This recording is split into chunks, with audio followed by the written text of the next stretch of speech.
So mga sir, gusto kayo? Ito na yung ating tutorial sa paggawa ng sarili nating player call name sa NBA 2K14. Pero bago ang lahat, huge credit muna kay Sir Nico Argilies, kay Sir Makubex, kay Sir Jausming, at yung creator ng ating 2K audio editor na si Leftus and Nessa 24. Sorry, nakalimutan kay apelyido kaya inopen ko. So, na-post ko naman yung unang instruction natin mga sir. So, ngayon, gawin lang natin yun ng madalian. Okay, so may mga default user naman siguro kayo. Start na tayo sa RedMC. So, load natin yung ating default user. After dito, punta tayo sa last names. At dahil yung napili kong palta na apelyido or core name is si Mr. Fundamental, so hanapin natin siya ngayon. Click nyo lang dito sa baba, and then choose name option, and search down. So, ayan na. Palta lang natin siya ng sarili natin core name. And then, napansin nyo naman na alphabetically arrange siya. So, transfer natin itong aking ginawa dito sa bagong nahera para maging alphabetically arranged ulit. So, punta tayo doon sa sarili kong apelyido, then right click, then move to. Tapos, tandaan nyo lang yung number kanina, which is yung 11821. Nakita nyo naman dito, naka-alphabetically arranged na siya. So, gano'n lang kasimple mga sir. Save nyo na. Save para hindi na mawala o makalimutan pa. Balik tayo sa taas mga sir. Dito naman, nabanggit ko na i-sort natin siya by audio ID. So, click lang natin dito.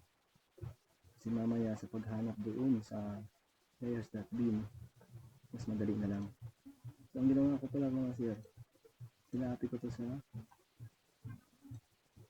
Microsoft Excel para madaling makahanap ng mga apelyido na pagdudugtungin natin para mabuo ng ating sariling call names. Paste na natin dito. So, okay na tayo dito sa editing ng default user. So, next naman, punta na tayo dito sa 2K Audio Editor. No? Ranasan na natin. Administrator doon ng mga set. Tapos dito, kita niyo yung NBA 2K audio file. Tapos dito browse. So, i-load natin yung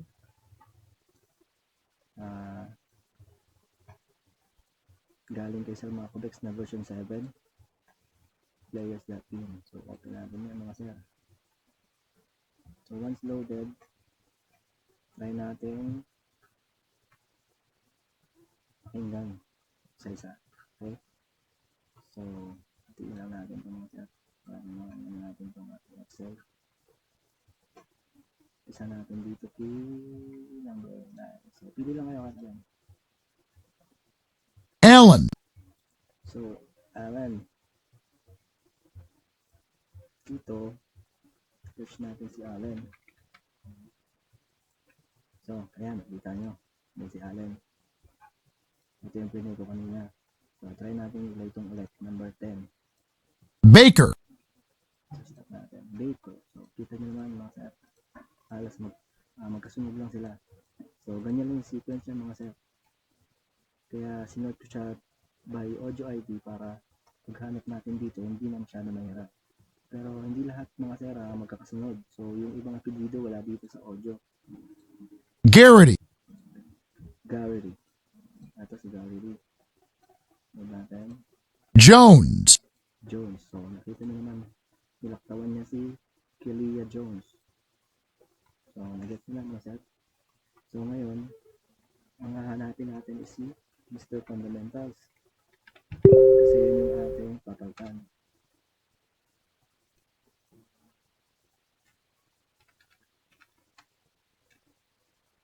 Mga sir, parang mayroong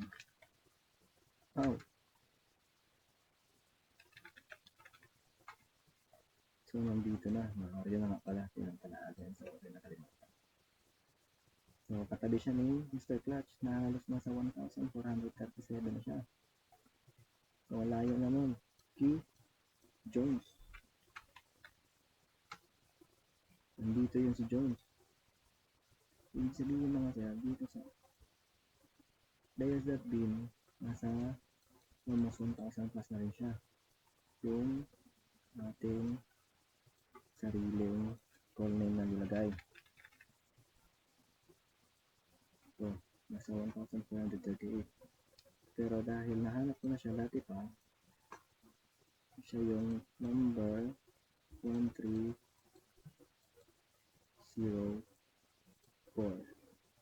Hanapin lang natin mga sir. So, ito yun. So, tingnan natin kung saan nga si Mr. Fundamentals. Mr. Fundamentals. So, yun. Narinig mo naman mga sir. So, yung ating papalitan ng audio file na nakaryo. Pero, dahil walang nakaryo na pili sa NBA players mga sir, tulad dun sa instructions ko, hanap ako ng tatlong or kung ilan yung available dito sa roster na to. So, yung una kong hinahanap is si Nash. Yung audio ID ni Nash, nahanap ko na rin siya dati pa. Hinahanap ko na rin dito, which is number 130. So, balik tayo dito sa number 130. Ito siya, boss. Tingnan natin. Nash. Okay. So, ito na yung gagamitin ko si Nash. Export lang muna natin siya. Export segment. Then save nyo sa desktop. Malaman nyo lang para hindi kayo malito. Nash. Okay na. Nabanggit ko din, yung gagamitin ko pa is, ito na lang si Cardona, which is yung audio ID niya, 308. So, punta tayo sa 308. Ito yung 308 na kaya. So, pakinggan natin kung si Cardona nga. Cardona. So, okay. Export din nga rin siya. Desktop ulit. Maganap natin. Wala. Tapos yung pangatlo, para makuha ko yung aking review, is gamitin ko ito si Oliverio. So, balik tayo sa ito kay audio editor. Hanapin natin yung number 881.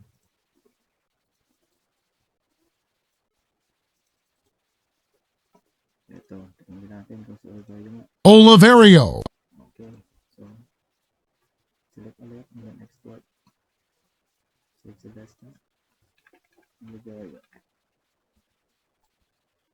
Ayun, okay na mga sir. Nahanap na natin yung ating mga kailangang audio para buuhin yung ating sariling call name. So ngayon, punta na tayo sa Audacity mga sir para mag-edit. Pati natin yung ating Audacity. Pakita na siya mga sir. So ngayon mga sir, itiin lang natin ulit. Para mas madali. Ngayon, yung mga audio file nila Nash, Cardona at Oliverio. Edit natin yun ngayon. Ito. So, gagawin natin. Maximize lang natin. Or zoom in para lumakalak siya. So, press space tab sa space na keyboard para i-play. Nash. Nash. Naman, Nash. So, gawin nyo lang. Like, left click sa mouse. Hanggang lang doon sa kinugnan na. So, try natin i-delete. Tingnan natin. So, sumobra yung putol. Control C lang mga sir. Delete lang tayo. So, yan. Pwede na siguro mga sir. Okay. Hindi naman natin kung si Cardona.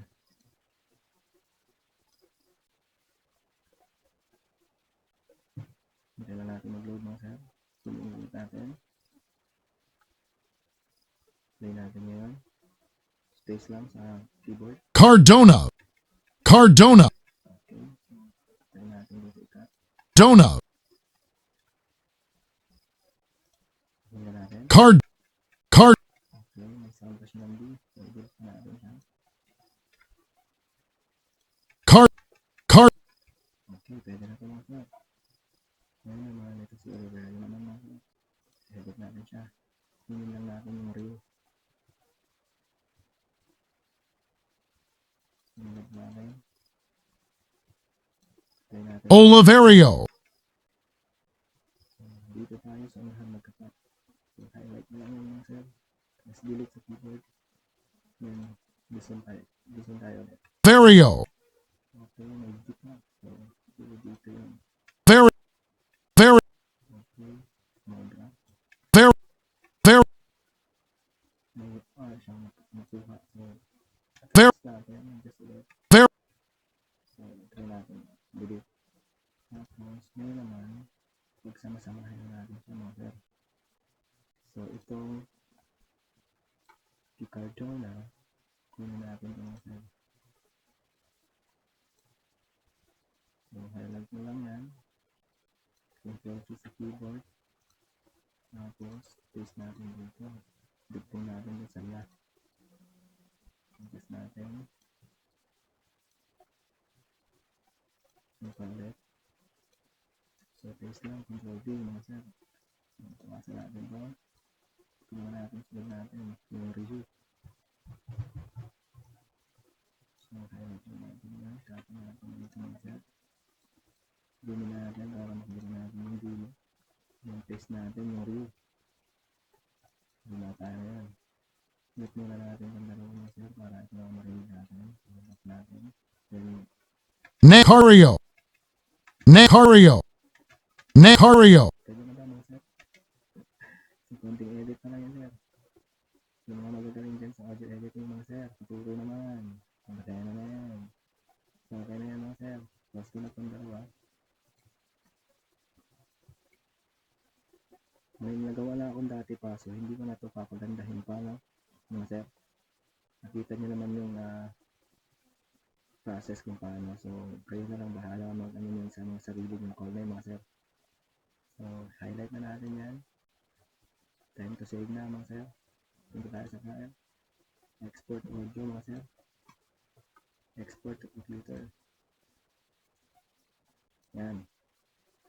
So, dito, wala na natin siya ng audio. So, yun yung ano ko, dito. Tapos, sa folder, kung saan na gusto nyo save, mga sir. Gusto nyo sa desktop ulit. Sige lang. Basta dito mga sir sa format, MP3 files yan sir. And then ito, stereo. Yan. Tapos, ito nakaselect naman siya para selection. Then, trim blank space before first click. Ngayon, export na natin siya mga sir. Okay na yun mga sir.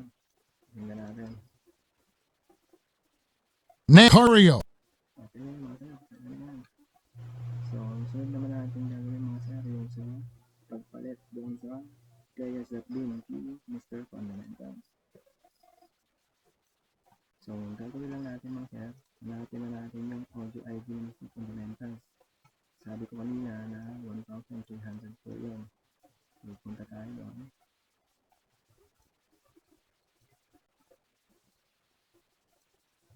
Ayun, magpahanap po sir. Saglit lang. Ayan, sumubara na. Ito yung mga sir. So, make sure natin na siya nga talaga si Mr. Fundamentals. Antay natin. Mr. Fundamentals, Okay siya nga mga sir. Ngayon, dito sa user audio file, dito natin ilo-load yung nagawa natin. Which is ito. So, browse lang natin mga sir. Hanapin natin yung ginawa natin mga sir. Ito. Hanapin lang natin mga sir. Yun. So, nag-load na siya sir. Ngayon naman, i-select natin ulit yung audio ID ni Mr. Fundamentals mga sir. Kasi yun yung papalitan natin. Make sure na select siya. Yan mga sir. So, once na-select nyo na, replace audio segment na lang mga sir. Boom. Okay na, napalitan na natin. So pakinggan natin kung talaga napalitan. Nakario. Okay. So success na yun mga sir. Okay, pwede na natin itong i-close mga sir. Kasi mamaya, iloload naman natin yung lines ps.bin, yung madami natin nakapalitan na mga lines doon mga sir. So pwede na natin itong i-close. So pwede nyo lang magamit yung ginawa natin sariling call names dito sa players.bin. Kasi mamaya, ito naman, ito yung medyo madami mga sir. Ito yung mga audio ID na kailangan palitan mga sir. Yan. Madami-dami din. So, start tayo mga sir. And then dito, yung lines ps.bin na ang ating alam mga sir. Choose lang natin dito. Bin. So, ito mga sir. Load natin. So, dito, unahin natin gagawin. Hanapin natin yung ID or lines na meron si Mr. Fundamentals. Kasi papalitan natin yun ng sarili natin. So, tignan natin muna yung ating mga nakuhang lines. Kasi matagal ko nang nahanap ito mga sir. So, yan. 3, 2, 1. So, hanapin natin dito mga sir. Dito sa linesps.bin, hanapin natin yung 3, 2, 1. So, nahanap mga sir. Kulang pa. Ito yun. So, tingnan natin kung anong lines to mga sir, yung sinasabi ng announcer. Take a look at what Mr. Fundamental's been doing. Narinig nyo naman mga sir, Mr. Fundamentals. So, gagawin natin dyan mga sir. Export natin yan mga sir. Export. Mas maganda, i-type nyo yung line mismo. Take a look. What Mr. Fundamentals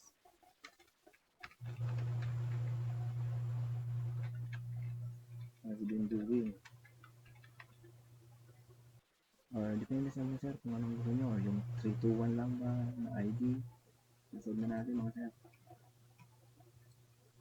Ngayon sir, balik tayo sa Audacity. Ngayon, i-load natin ngayon yung lines ni Mr. Fundamentals. Sunin natin ulit. Take a look at what Mr. Fundamental's been doing. Ngayon, i-cut lang natin yung part ni Mr. Fundamentals. So, try natin dito mga sir. Play Take a look at what Mr. So, dito siya nag-start. Mga sir, dito. Ito. So, piliin natin to. Baka ito yun. Fundamental's Kulang mga sir. Dito siguro sa dulo. Mr. Fundamental's been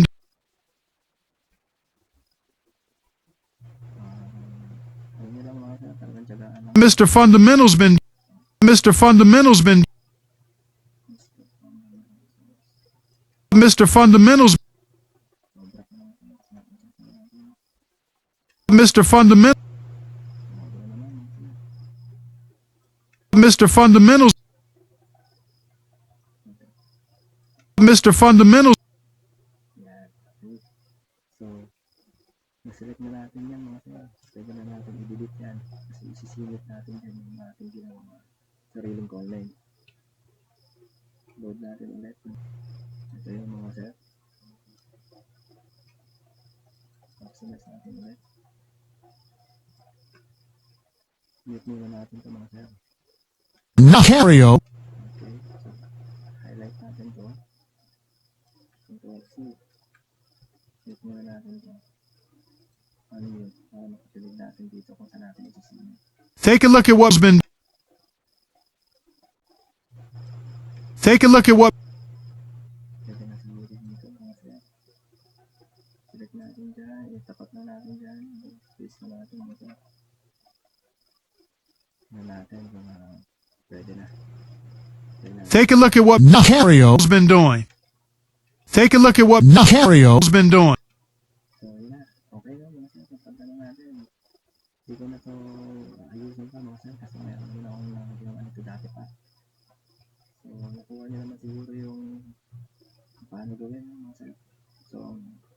isi-save na natin siya. Tulad ng ginawa natin dito sa Nakayo, i-highlight lang natin to. Yan. Then, balik tayo dito sa file. Export audio ulit.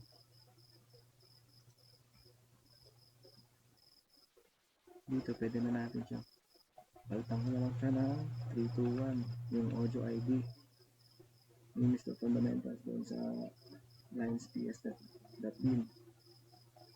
MP3 ulit mga sir. Stereo, current selection, yung blank space. Remember nyo lang kung saan yung sinave sa atin sa desktop mga sir. Ma-export natin. So, okay na yan mga sir. Kuha din kayo ng isang folder. Mas maganda. Ito yung mga edited na.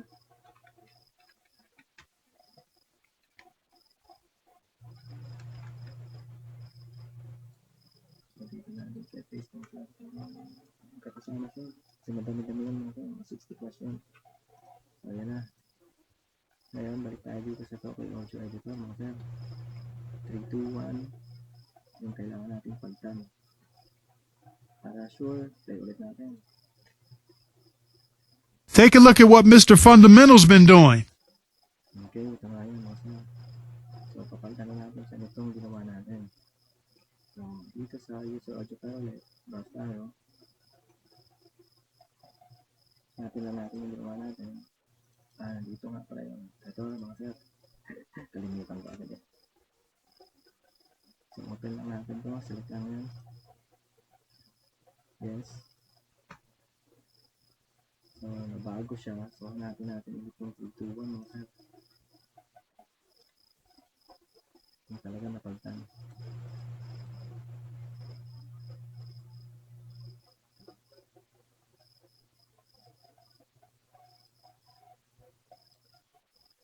Pag ganyan mga sir, ibig sabihin, yung na-edit natin mga sir, masyadong mahaba. Kaya yung 321, hindi nakita dito sa option. Ngayon, kailangan natin i-edit ulit ito mga sir, na umikli siya. Ganito lang yan mga sir, clear muna natin. Ulit tayo sa Audacity mga sir.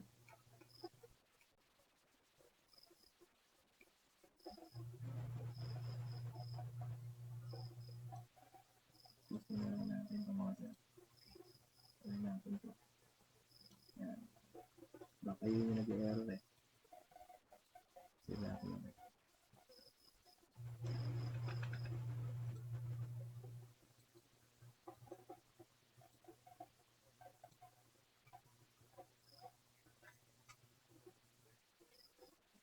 Okay, export natin mga sir. Load natin ulit mga sir.